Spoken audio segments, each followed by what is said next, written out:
ఈరోజు వాక్య ధ్యానము కీర్తనల గ్రంథము 23వ అధ్యాయము 4వ వచనాన్ని ధ్యానిద్దాం. గాఢాంధకారపు లోయల్లో నేను సంచరించినను ఏ అపాయమునకు భయపడను. నీవు నాకు తోడయ్యుందువు, నీ దుడ్డుకర్రయు నీ దండమును నన్ను ఆదరించును. ఆమెన్.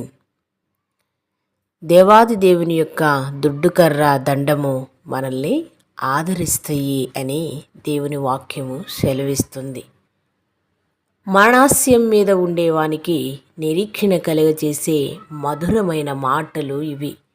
ఎంతోమంది తమ జీవితపు చివరి గడియల్లో ఈ మాటలను చాలా ఇష్టంగా పలుకుతూ ఉంటారు.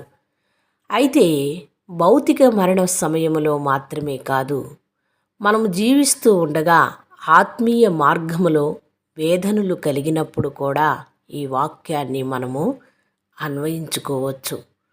మనలో కొంతమంది అపోస్తుడైన పౌలుల ప్రతిరోజు చనిపోతున్న అనుభవం గుండా వెళుతూ ఉంటారు.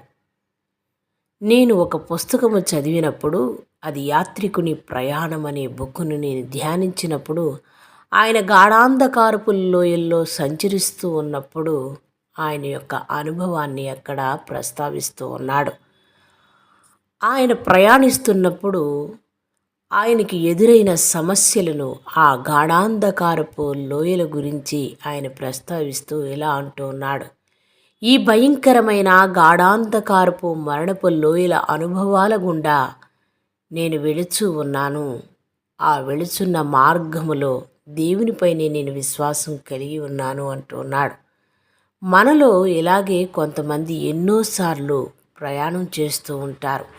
ఆ సమయంలో కలిగే ఘోరమైన ఆలోచనల నుండి, విచిత్రమైన భయాల నుండి, ఆందోళన నుండి, భయంకరమైన కృంగుదలల నుండి కలిగే బాధను భరించేటట్లు ప్రభువే మనల్ని బలపరుస్తాడు, స్థిరపరుస్తాడు.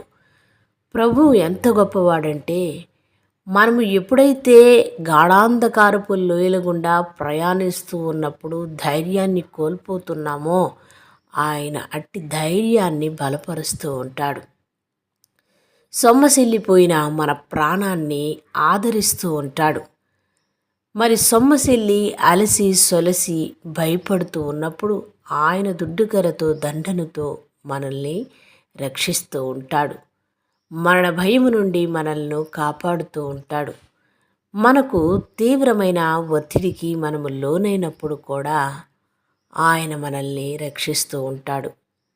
ఆయన ఎంత గొప్పవాడు అంటే, నీవు నా వల్ల కాదు, నేనేమీ చేయలేకపోతున్నాను, కృంగిపోతున్నాను, అలసిపోతున్నాను, వేదన చెందుతున్నాను, నేను అటు చూస్తే శత్రువులు, ఇటు చూస్తే నా శరీరములో అనారోగ్యము, బలహీనత, వీటన్నిటి నుంచి నేను ఎలా బయటికి రావాలి అని ఈరోజు ఒకవేళ నువ్వు కృంగిపోతుంటే, దేవాది దేవుడి యొక్క దండనతో అడ్డుకొని తన దుడ్డుకర్రతో శత్రువును తరిమివేస్తాడని నీవు నేను విశ్వసించాలి. ప్రియ సహోదరుడా, సహోదరి, ఈరోజు ఇంత భయంకరమైన స్థితిలో, వేదనలో ఉన్నప్పుడు నీవు భయపడాల్సిన అవసరము లేదు అని దేవుని వాక్యము బలపరుస్తుంది, మనల్ని ధైర్యపరుస్తుంది.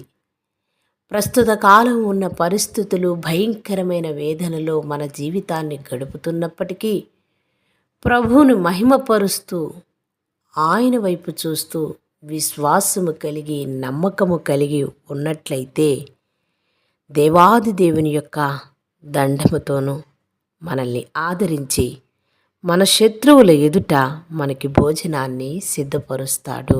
ఆమెన్. చిన్న ప్రార్థన చేసుకుందాం. మహాపరిశుద్ధుడైన దేవా, నీకే కృతజ్ఞతలు చెల్లిస్తున్నాం. రాజా, ఈరోజు మీరు మాకిచ్చిన వాక్యాన్ని బట్టి నా తండ్రి ఎంతగానో సంతోషిస్తూ ఆదరించబడ్డాం.